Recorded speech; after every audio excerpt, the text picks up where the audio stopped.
Chosen one, I need you to do something for me right now. Close everything else. Turn off the distractions. Because what I'm about to reveal to you is not casual content you can listen to while doing something else.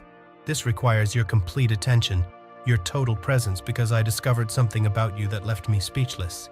Something that explains why you've been attacked so intensely, why certain people have betrayed you for no apparent reason, why life has been so inexplicably difficult for you compared to others, and why, despite all of that, something inside you absolutely refuses to give up. You carry something, a gift, but not just any gift.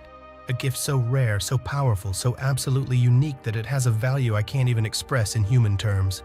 We're talking about trillions, not millions, not billions, trillions. And here's what left me frozen while preparing this message. The devil knows. He has known about your gift since before you were born, and he has been trying to buy it your entire life. Subscribe to this channel right now and turn on all notifications, because what I'm going to reveal about this forbidden gift, why it has incalculable value, and the specific offers the enemy has been making you without you realizing, will permanently change how you understand every temptation, every shortcut, and every suspiciously convenient offer that has appeared in your path. Stay until the end, because I'm going to show you exactly what your gift is, why the devil cannot steal it and can only try to buy it, and how you've been rejecting his offers without even knowing you were in a negotiation. Write 777 in the comments if you felt that something inside you is worth more than what the world has offered you so far. Let me take you to a place that few understand.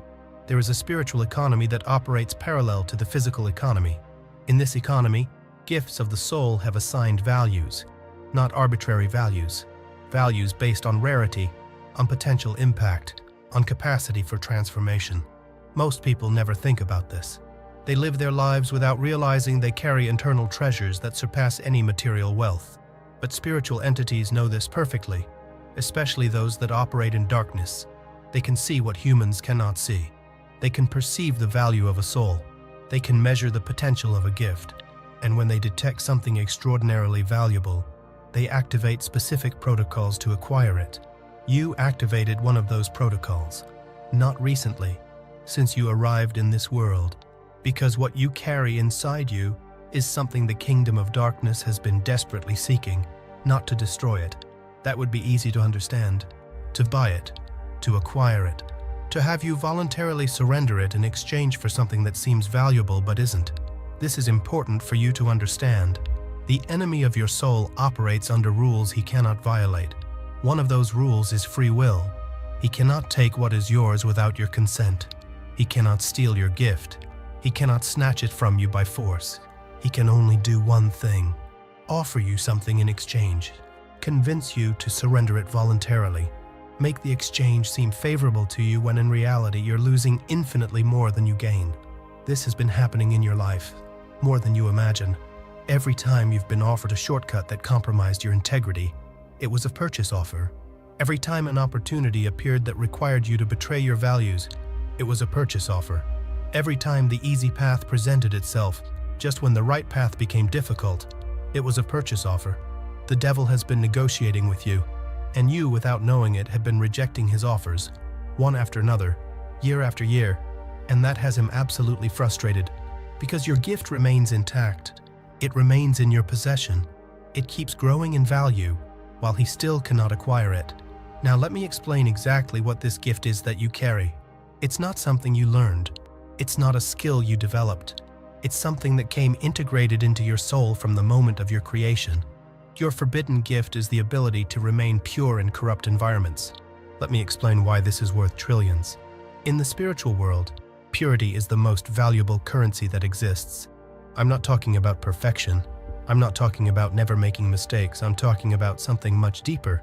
I'm talking about that part of you that, no matter what you've been through, no matter the mistakes you've made, no matter the falls you've had, remains fundamentally intact. That part that refuses to become completely corrupted. That part that, after every stumble, seeks to rise. That part that feels discomfort when in dark environments because it simply doesn't belong there. This is extraordinarily rare. Most people, when repeatedly exposed to darkness, eventually adapt to it. They become part of it. They stop feeling the discomfort. They normalize what should be unacceptable. But not you. You have been exposed to things that should have corrupted you. You have passed through environments that should have transformed you into something dark. You have faced temptations that should have eroded your essence, and something inside you simply refused. This is your forbidden gift. It's forbidden because the world system doesn't want it to exist. Darkness needs everyone to eventually become corrupted. It needs purity to be gradually eliminated. It needs every soul to eventually give in and join the low frequency. But you are an anomaly, an error in the corruption matrix, someone who should have fallen long ago but remains inexplicably standing. This has incalculable value, because every person who maintains their purity in a corrupt world becomes a point of light that illuminates others, becomes living evidence that it's possible not to give in, becomes embodied hope for those who thought corruption was inevitable. Your simple existence, your simple persistence in remaining who you really are, has the power to transform realities, to awaken others, to remind them that they too can resist. This is what's worth trillions, not because of what you can do, because of what you are, because of what you represent, because of the possibility you demonstrate with every day you refuse to become what the world wants you to be. Now let me show you the specific offers the enemy has been making you, because when you understand his tactics, you can recognize them more easily in the future. The first offer is called the immediate relief offer. This offer appears when you're at your lowest point, when the pain is intense, when the pressure is unbearable, when you feel you can't take another day. At that exact moment, an exit appears, but that exit has a price. It requires you to compromise something of your essence, to accept something that goes against your values, to take a shortcut that moves you away from who you really are. The offer says, I can take away this pain right now. You just need to do this. And what you need to do always involves surrendering a part of your gift, your integrity, your authenticity, your purity. Think about the times this has happened in your life. Moments of desperation where a solution appeared that seemed too good, an opportunity that would solve everything, a person offering exactly what you needed, but something didn't feel right. Something inside you doubted even though your logical mind couldn't find reasons to doubt. And eventually, that offer revealed its true nature. It turned out to be something different from what it promised. It had hidden costs. It would have required sacrifices that weren't worth it. Those moments were purchase offers, and your instinctive rejection was your gift protecting you. The second offer is called the belonging offer. This one is particularly effective with chosen ones, because chosen ones frequently feel alone, misunderstood, like they don't belong anywhere. And that loneliness hurts. That feeling of being different, of not fitting in, of being perpetually on the outside looking in, is exhausting. Then the offer appears. A group that accepts you, people who seem to understand you, a place where you could finally belong. But to belong, you need to adapt. You need to change certain things about yourself. You need to abandon certain values that make you different. You need to dim certain parts of your light so you don't make others uncomfortable. This is a purchase offer disguised as community. The entry price is a portion of your authenticity, and once you start paying, the debt only grows. Think about the times you've been asked to be less yourself to be accepted, to hide your light so you don't stand out, to silence your truth so you don't make others uncomfortable, to abandon your path to follow that of others. Those were purchase offers, and here's what's beautiful. You rejected them, maybe not consciously, maybe you didn't know you were in a spiritual negotiation, but something inside you simply couldn't do it. Something inside you preferred the loneliness of being authentic to the false company of being someone you're not. That something is your gift operating, protecting you, keeping you whole even when you yourself didn't understand why you couldn't just give in like everyone else. The third offer is called the recognition offer. This one is especially tempting for chosen ones who have been ignored, belittled, or made invisible. After years of not being seen for who you really are, after having your value constantly questioned, after giving so much and receiving so little recognition, someone or something appears that finally sees your greatness, that finally recognizes your value, that finally offers you the recognition you've deserved your whole life. But there's a condition. To receive that recognition, you need to use it in a certain way. You need to direct your gift toward purposes that aren't really yours. You need to shine, but under terms that someone else establishes. This is the most subtle offer, because it doesn't seem bad. It seems like finally receiving what you deserve, but the price is your autonomy, your freedom to use your gift as your soul knows it should be used. For those who want to go deeper into how to protect their gift from these offers, there's exclusive material in the description and pinned comment that costs less than a pizza and comes with a complete audiobook plus a 5-minute meditation guide as a bonus. Now let me explain why the devil cannot simply steal your gift, because this is the part that changes everything. Free will is a universal law that not even the enemy can violate. It was established from the beginning of creation, and although he hates this law with every fiber of his fallen being, he cannot evade it. Your gift was given to you. It's yours. It belongs to you by divine right, and only you can decide what to do with it. No one can take it from you without your consent. No one can snatch it against your will. No one can force you to surrender it. That's why the enemy is limited to persuasion tactics, to offers, to temptations, to making the exchange seem favorable. But the final decision is always, always, always yours. And this infuriates him, because he has been throwing his best offers at you for years. He has used moments of weakness. He has taken advantage of seasons of desperation. He has employed people who seem trustworthy. He has created circumstances that seem to leave you no other option, and you kept saying no, maybe not with words, maybe not consciously, but something inside you kept rejecting every offer, kept choosing integrity over relief, kept preferring the difficult path to the corrupt shortcut, kept staying faithful to something you couldn't even name but knew was valuable. That something was your forbidden gift, operating silently, protecting you from sales you would have regretted eternally. Now let me give you the evidence that this has been happening in your life. First evidence, you have experienced suspiciously timely offers. Think about moments in your life where just when you were most desperate, a solution appeared that seemed too good, an opportunity that would solve everything, a person offering exactly what you needed, but something didn't feel right. Something inside you doubted even though your logical mind couldn't find reasons to doubt, and eventually, that offer revealed its true nature. It turned out to be something different from what it promised. It had hidden costs. It would have required sacrifices that weren't worth it. Those moments were purchase offers, and your instinctive rejection was your gift protecting you. Second evidence, the wrong people have been attracted to you. Not attracted in the good sense, attracted in the sense of wanting something from you, of wanting to extract something, of wanting to associate with you not for who you are but for what you carry. You've noticed that certain people seem to want to be near you for no apparent reason. They seek you out, they flatter you, they try to earn your trust, and eventually they reveal intentions that aren't pure. This happens because your gift emits a frequency, and that frequency attracts both those who want to learn from you and those who want to take advantage of you. The enemy sends people to make his purchase offers, to convince you to give up what he cannot take, and you've had to learn to discern between genuine admiration and disguised manipulation. Third evidence, you have felt inexplicable protection in critical moments. Situations where logically you should have made the wrong decision, where all the pressure pushed you toward the wrong path, or you had no strength of your own to resist, but something intervened. Something stopped you. Something changed the circumstances just in time. Something gave you clarity at the exact moment you needed it. This protection is not coincidence. It's response to the value of what you carry, because heaven actively protects those who carry high-value gifts. Not so the gift is preserved unused, but so the right moment for its complete manifestation arrives. Fourth evidence, you have experienced scarcity in areas where others have abundance. This may seem like a contradiction. If you carry something so valuable, why have you had so many lacks? But here's the spiritual truth. Scarcity has been protection, because premature abundance would have been used as another purchase offer. If you had received everything you wanted before you were ready, you would have been more vulnerable to offers that seemed to complete what you lacked.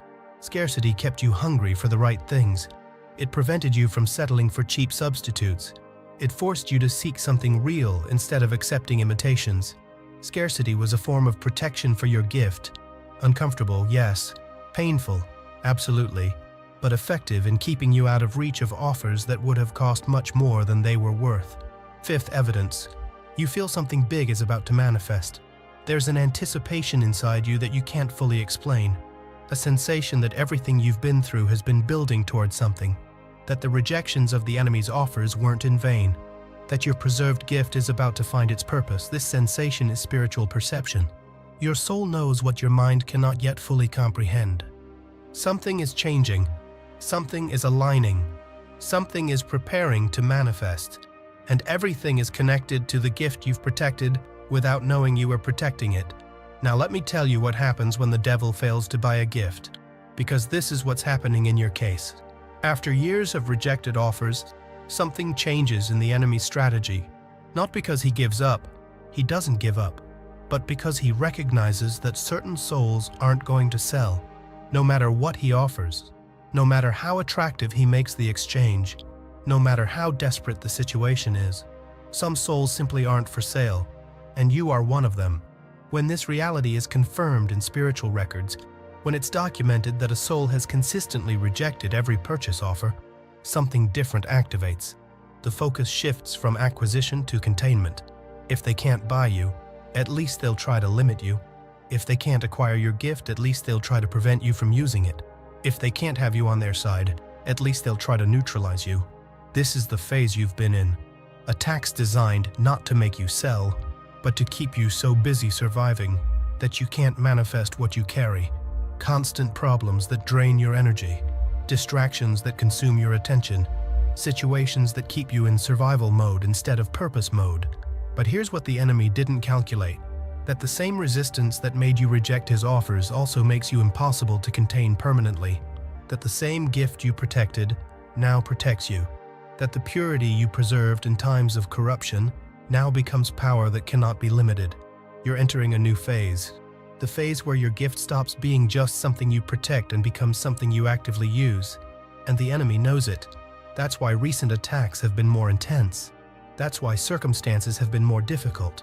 That's why you've felt more pressure than ever. It's the last containment attempt before your gift manifests in its fullness. But it's already too late to stop it. What's coming toward you cannot be blocked.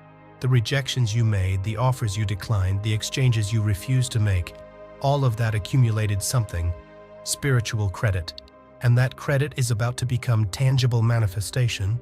Let me explain how this works. In the spiritual economy, every time you reject a corrupt offer, something is deposited in your account. It's not money. It's something more valuable. It's authority. It's influence. It's capacity for impact. Every no you said to the enemy was a yes you said to purpose. Every rejected offer was an investment in your future. Every resisted temptation was a brick in the building of your destiny. And now that building is almost complete. The pieces are in place. The moment is arriving. What you've protected for so long is about to be revealed to the world, and it will be bigger than you imagine, because the value of a gift doesn't decrease when it's preserved. It increases. It accumulates interest. It gains potency. Your gift today is worth infinitely more than it was worth when you started protecting it, because every test you passed added a layer of depth. Every temptation you resisted added a layer of power. Every offer you rejected added a layer of authority. What you're going to manifest is not just the original gift. It's the original gift plus everything you've invested in it through years of protection. Now let me give you the final instruction. What you need to do with this revelation.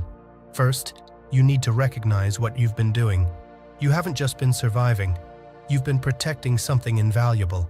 Every day you didn't give in was a victory. Every moment you maintained your integrity was a triumph. Every instant you chose the difficult path over the corrupt shortcut was an investment in your destiny. Stop seeing your story as a series of meaningless struggles. Start seeing it as the successful protection of a treasure worth trillions. Second, you need to prepare for manifestation. What you've protected is ready to be used, but using it requires intention, requires consciousness, requires you to stop just protecting and start projecting. Your gift of remaining pure in corrupt environments isn't just for you. It's to illuminate others. It's to demonstrate that it's possible. It's to give hope to those who believe corruption is inevitable. Start looking for opportunities to be light where there is darkness, not in a forced way, in a natural way. Simply being who you are in places where who you are is exactly what's needed. Third, you need to be alert to the final offers, because they will come. When the enemy feels he's losing, he makes final offers. Offers more attractive than all the previous ones. Offers designed to make you question if it was really worth rejecting everything before. Don't give in now. Not after everything you've protected. Not when you're so close to complete manifestation. The next offers will be the most seductive of your life. but they'll also be the last. Resist them, and you will have crossed a threshold that can no longer be reversed. Now let me share with you what was recorded about your case. When a soul consistently rejects the enemy's offers, that is documented. A special note is added to that person's spiritual file. Your note says something you need to hear. It says, "This soul has demonstrated incorruptibility under extreme conditions." Incorruptibility, not perfection, not absence of mistakes. Incorruptibility, the ability to remain fundamentally intact regardless of circumstances. This classification changes how you're treated by heaven, changes what kind of assignments you receive, changes what level of trust is placed in you, changes how big the doors are that open. Because heaven seeks people that can trust with important treasures. People who aren't going to sell what's entrusted to them when the right offer appears. People who have demonstrated, through years of testing, that their loyalty is not for sale. You are one of those people, and the assignments coming toward you will reflect that level of trust. Finally, you need to understand the message that was recorded specifically for you. Not a generic message, a message for your specific situation. It says this: "To you who have protected what was given to you, you have done something few achieve. You kept your essence intact in a world designed to corrupt it. You rejected offers others would have accepted without thinking. You chose temporary pain over permanent corruption. This did not go unnoticed. Every rejection was recorded. Every resistance was documented. Every time you chose difficult but right over easy but wrong, something was added to your account. That account is full now. What's coming toward you is the result of everything you invested. It's not luck. It's not coincidence. It's return on investment. Investment of integrity. Investment of purity. Investment of resistance. Your forbidden gift will stop being forbidden. It will become your greatest instrument of impact. What the enemy wanted to buy will be exactly what he'll most regret not being able to acquire, because you'll use it to free others from the same offers you rejected. Walk forward knowing that your value is non-negotiable, that what you carry has no price, that no offer, no matter how attractive it seems, is worth what it would cost you to accept it. You are guardian of a treasure worth trillions, and you have proven yourself worthy of that responsibility. If this revelation awakens something deep in your soul, if you recognize that you've been protecting a gift that has no price, and if you confirm your commitment to never sell it no matter what they offer, write 777 in the comments to seal this declaration in the spiritual realm. For those who want to go deeper into how to activate and consciously manifest this forbidden gift, there's exclusive material in the description and pinned comment that costs less than a pizza and comes with a complete audiobook plus a 5-minute meditation guide as a bonus. Subscribe to this channel and turn on all notifications to receive more revelations about your true identity and the incalculable value of what you carry.